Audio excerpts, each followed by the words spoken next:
Sicurezza del territorio. La struttura regionale del Genio Civile di Belluno ha consegnato in questi giorni una serie di interventi idraulici per la provincia. Sono vari cantieri che stanno per partire in provincia di Belluno relativi alla mitigazione del rischio idrogeologico. Stiamo parlando di un importo complessivo di 8 milioni di euro e il più importante dal punto di vista economico è un intervento che verrà fatto a Cortina d'Ampezzo, nella zona che riguarda il Boite, nella zona tra Ponte Chiesa e Ponte Corona, e a seguire poi un intervento particolarmente rilevante dal punto di vista della sicurezza, che è quello nella zona industriale dell'Alpago, sul canale Rai. È un intervento particolarmente importante visto che stiamo parlando della seconda zona industriale della provincia di Belluno.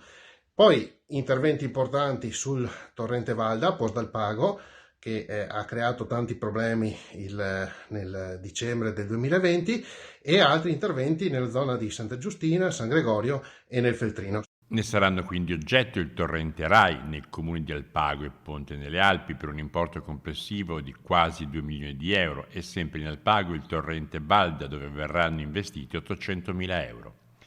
Nella parte bassa del Bellunese i due cantieri in partenza riguarderanno il ripristino di scogliere, briglie e manufatti lungo la Val Veses nei comuni di San Gregorio nelle Alpi e Santa Giustina e una serie di opere di mitigazione del rischio dei torrenti Sonna, Stizzon e Colmeda.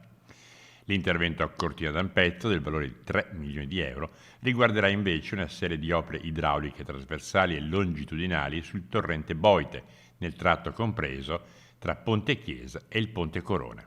Sono interventi particolarmente rilevanti per la messa in sicurezza del territorio, quindi si continua in questa opera come stiamo facendo da anni, con centinaia e centinaia di cantieri sparsi in giro per tutto il territorio bellunese.